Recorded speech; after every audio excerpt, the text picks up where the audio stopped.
Bismillahirrahmanirrahim. Assalamualaikum warahmatullahi wabarakatuh. Perkenalkan, nama saya Wiwit Nesareningsi, NIM W100 2214 dari program studi Magister Akuntansi Universitas Muhammadiyah Surakarta. Di sini saya akan mempresentasikan bab mengenai paradigma kritikal dalam akuntansi. Menjelaskan tentang paradigma kritis serta pengaruhnya bagi akuntansi serta bagaimana paradigma kritis sebagaimana yang ditulis oleh Burrell dan Morgan tahun 1979 dalam bukunya. Burrell dan Morgan tahun 1979 memberikan dua set asumsi tentang paradigma, yaitu asumsi tentang ilmu pengetahuan dan asumsi tentang masyarakat. Saat seseorang mengambil asumsi bahwa masyarakat perlu suatu perubahan radikal karena telah terjadi suatu penjajahan di mana semua orang menjadi naif dan perlu disadarkan dalam rangka pembebasan, maka pandangan ini dikategorikan sebagai pandangan radikal.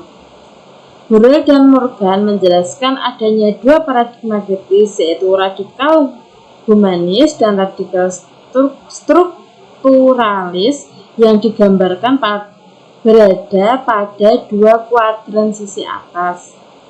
Radikal humanis memandang perubahan dilakukan lewat consciousness atau kesadaran, sedangkan radikal strukturalis melihat bahwa perubahan bisa dilakukan melalui struktur atau sistem.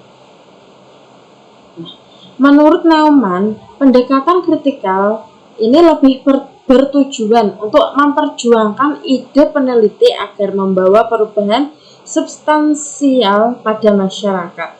Nah, penelitian bukan lagi menghasilkan karya tulis ilmiah yang netral atau tidak memihak dan bersifat apolitis, namun lebih bersifat alat untuk mengubah institusi sosial, cara berpikir, dan perilaku masyarakat ke arah yang diyakini lebih baik. Karena itu, dalam pendekatan ini, pemahaman yang mendalam tentang suatu fenomena berdasarkan fakta lapangan perlu dilengkapi dengan analisis dan pendapat yang berdasarkan keadaan pribadi peneliti, asalkan didukung argumentasi yang memadai. Secara ringkas, pendekatan kritikal didefinisikan sebagai proses pencarian jawaban yang melampaui penampakan di permukaan saja, yang seringkali didominasi oleh ilusi, dalam rangka menolong masyarakat untuk mengubah kondisi mereka dan membangun dunianya agar lebih baik. Sehingga dua paradigma yang dibangun oleh Burrell dan Morgan, yaitu paradigma radikal humanis dan radikal strukturalis, menjadi satu. Hal ini dimungkinkan munculnya paradigma baru yang merupakan gabungan antara kedua paradigma tersebut. Dalam hal ini, penulis didukung oleh Chua maupun Carankos yang mewadahi kedua paradigma tersebut dalam wadah, yaitu paradigma kritis atau the critical paradigm. Penulis menggabungkan antara paradigma radikal humanis dan radikal strukturalis menjadi satu karena mereka berdua paradigma tersebut sebenarnya memiliki kesamaan ide. Paradigma ini mirip dengan radikal humanis, namun strukturalis lebih bersifat makro, yaitu pada kelas-kelas atau kelompok yang ada dalam masyarakat atau struktur industri. Nah, kelas-kelas menimbulkan dominasi satu kelompok tertentu atau yang lebih tinggi seperti pengusaha terhadap kelompok lainnya yang lebih rendah, misalnya buruh.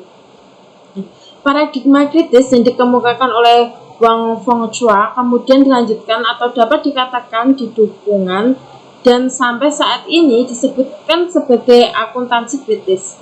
Dalam sebuah kertas Laulin mengemukakan karakteristik akuntansi yang berbeda dengan pandangan akuntansi sebelumnya. Ia berpendapat bahwa setidaknya ada 4 karakteristik penting dari akuntansi kritis. Pertama, selalu kontekstual. Artinya apa? Artinya ia mengakui bahwa Akuntansi memiliki konsekuensi sosial, politik, dan ekonomi. Kedua, ia berusaha memberikan keterlibatan yang berarti bahwa yang dilakukan untuk mengubah atau meningkatkan praktek atau profesional akuntansi. Ketiga, akuntansi berkaitan atau tidak dapat dipisahkan secara mikro, individu dan organisasi, serta makro, sosial dan profesional. Dan keempat adalah interdisipliner. Dalam hal itu terlihat secara langsung atau dari disiplin lain. Dengan demikian, akuntansi penting jauh lebih luas berkaitan dengan praktek profesi dan disiplin akuntansi dari penelitian tradisional. Terima kasih, sekian presentasi dari saya, kurang lebihnya mohon maaf. Wassalamualaikum warahmatullahi wabarakatuh.